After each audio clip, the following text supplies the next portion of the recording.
Assalamualaikum warahmatullahi wabarakatuh. Selamat pagi, siang, sore, atau malam buat teman-teman perjuangan. Untuk video kali ini, saya akan memberikan informasi tentang berapa nilai yang sudah PG. Jadi, teman-teman yang sudah melaksanakan tes tahap 2 di hari Selasa sampai hari Jumat tentu sudah melihat atau sudah mengetahui hasil tes kemarin. Tapi mungkin bagi teman-teman yang belum mengetahui berapa nilai ambang batas untuk seleksi tahap 2 P3K tahun 2021. Oke, untuk itu buat teman-teman yang belum mengetahui berapa nilai yang masuk ambang batas, teman-teman bisa simak video ini dari awal sampai akhir. Oke, yang pertama ini tentang peraturan ambang batas, yaitu peraturan Menteri Pendayagunaan Aparatur Negara dan Reformasi Birokrasi Republik Indonesia.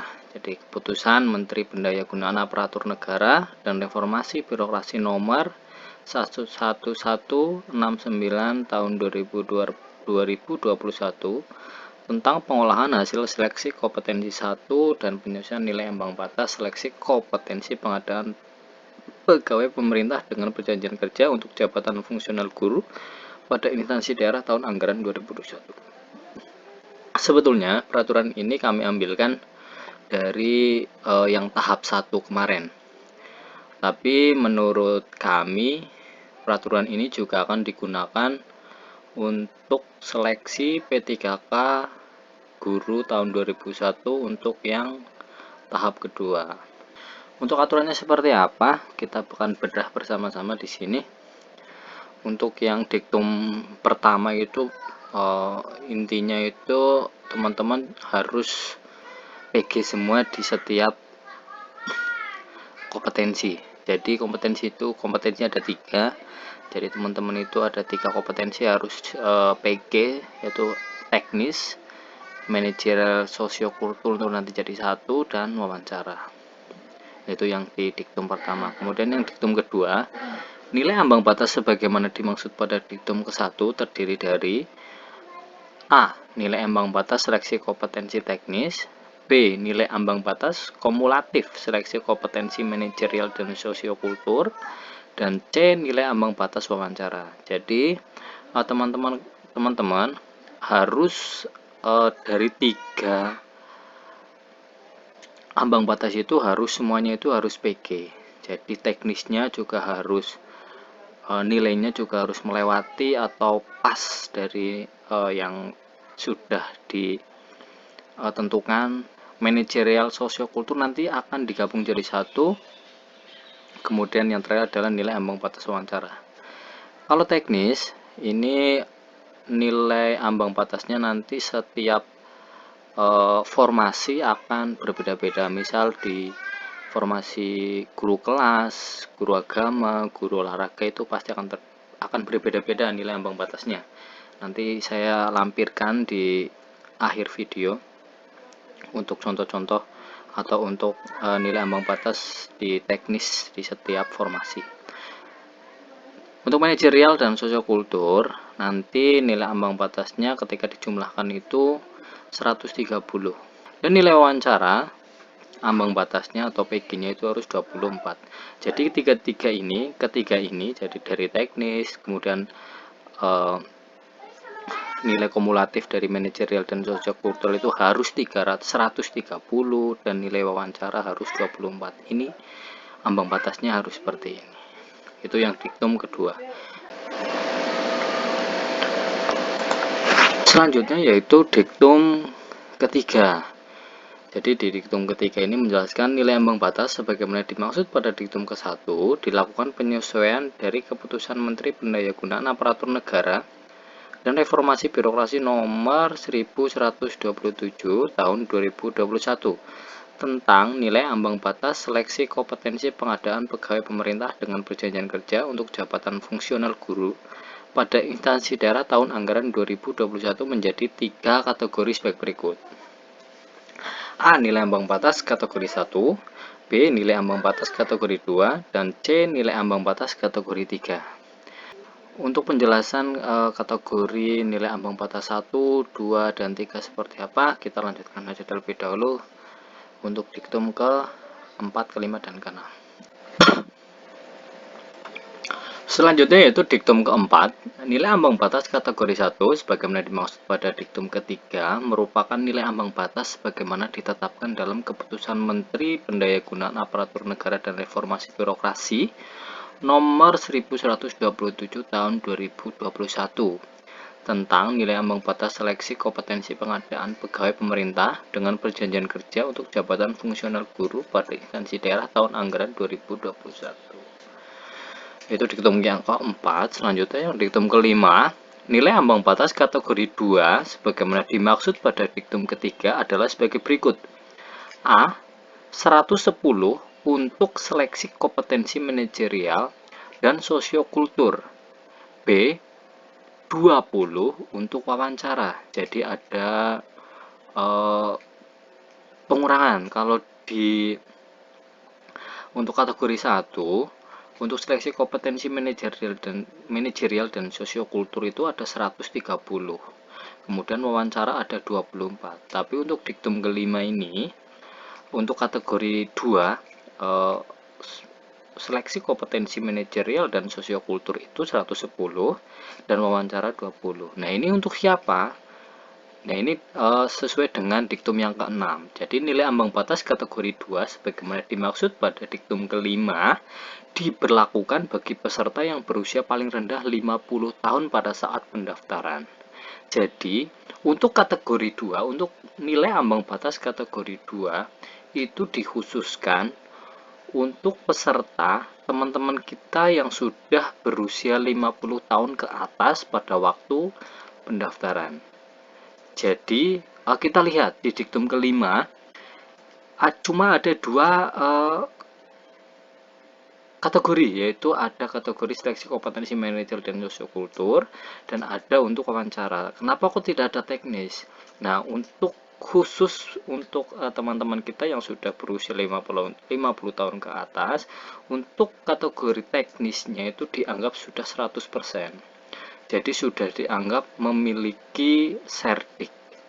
Jadi yang jadi acuan nilainya itu cuma yang seleksi kompetensi manajerial dan sosiokultur dan wawancara. Tetapi untuk teknis sudah dianggap jadi 100%. Jadi tidak ada keterangan nilai ambang batas untuk kategori kompetensi teknis. Jadi itu ya teman-teman. Jadi diktum kelima dan diktum keenam itu dikhususkan buat teman-teman kita yang sudah berusia 50 tahun ke atas pada saat pendaftaran. Selanjutnya yaitu diktum ketujuh. Diktum ketujuh, nilai ambang batas kategori 3 sebagaimana dimaksud pada diktum ketiga adalah sebagai berikut. A. Nilai untuk seleksi kompetensi teknis sebagaimana tercantum pada lampiran 1 yang merupakan bagian tidak terpisahkan dari keputusan menteri ini. B. 130 untuk seleksi kompetensi manajerial dan sosiokultur.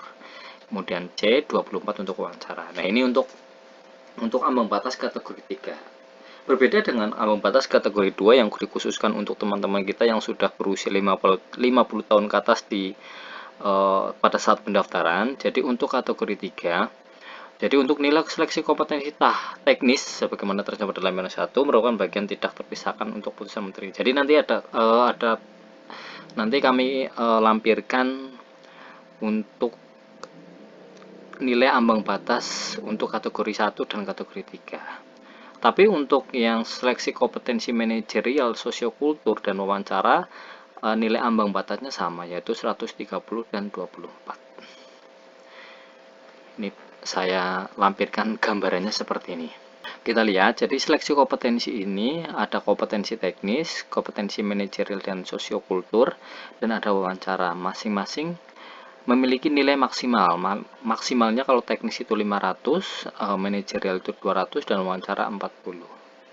Ini maksimalnya ketika teman-teman bisa mengerjakan semua dan betul semua akan mendapatkan nilai sempurna seperti ini. Nah, kita akan jelaskan untuk kategori 1, kategori 2, dan kategori 3. Siapa aja yang dapat kategori 1, kategori 2, dan kategori 3. Ini jadi seperti ini. Untuk kategori 1, kompetensi teknisnya ini nilai ambang batasnya nanti terlampir. Jadi nanti kami lampirkan berapa aja. Kalau nggak salah, kalau untuk PGSD sesuai dengan jurusan saya itu, kalau di kompetensi teknis untuk kategori 1 itu PG-nya atau ambang batasnya itu 320 kalau yang di sini. Nah, untuk manajerial dan wawancara ini sama. Dari yang kategori 1 sama kategori 3, untuk manajerial dan wawancara nilainya sama, ambang batasnya sama. Nah, ini yang dikhususkan untuk teman-teman kita yang umurnya itu di atas 50 tahun di saat pendaftaran. Dan untuk kategori 3, ini nilai sesuai sebagaimana terlampir ini juga nanti saya lampirkan. Tapi untuk informasi, kalau untuk PGSD, kalau di kategori 1 kompetensi teknisnya itu 320, kalau di kategori 3 kompetensinya itu 270. Jadi setiap peserta tes akan mendapatkan afirmasi 10%. Nah, ini digunakan caranya seperti apa? Nah, ini nanti kita jelaskan di video selanjutnya. Untuk video kali ini kami hanya menjelaskan tentang nilai-nilai berapa aja yang sudah masuk PG. Jadi seperti itu. Jadi ini bisa dijelaskan ya, NAP 1 tidak menurunkan nilai ambang batas yang sudah ditetapkan sebelumnya sehingga tetap menjamin hak peserta yang telah memenuhi kriteria ketulusan sebelumnya. Jadi ketika ada teman-teman yang sudah mendapatkan nilai misal PGSD itu 320, itu sudah pasti akan diutamakan terlebih dahulu. Tapi ketika di formasi tersebut ternyata ambang batas 320 tidak ada, maka akan dicari untuk yang teman-teman kita yang memiliki usia 50. Tetapi ketika kriteria kategori 1 dan kategori 2 itu tidak ada, maka akan diambil dengan kategori 3 yang akan diturunkan nilai atau kompetensi teknisnya akan diturunkan, yang tadinya 320 akan diturunkan menjadi 270. Seperti itu. Nah, ini untuk terakhir. Nah, ini untuk daftar nilai ambang batas seleksi kompetensi teknis. Bahas yang ini dulu. Jadi nilai ambang batas kategori 2 itu tidak ada. Jadi sudah dianggap 100%.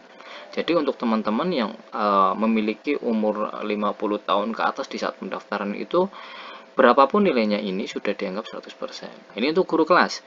Untuk guru kelas SD, jadi untuk kategori 1 itu 320. Untuk kategori 1. Dan untuk kategori 3 jadi 270.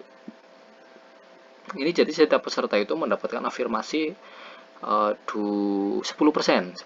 Dan untuk penjas orgas ini yang tadinya di kategori 1 275 menjadi kalau di kategori 3 jadi 225. Ini ketentuannya seperti itu. Jadi ketika teman-teman kemarin ketika tes terus selesai akan mendapatkan nilainya. Jadi nilainya ketika teman-teman guru kelas mendapatkan nilai teknis 270 atau lebih dari 270, minimal 270, berarti teman-teman sudah passing grade atau sudah ambang batas di kategori 3. Nah, ketika teman-teman itu mendapatkan nilai 320 lebih, misal mentok-mentoknya itu 320, berarti teman-teman sudah PG di kategori 1.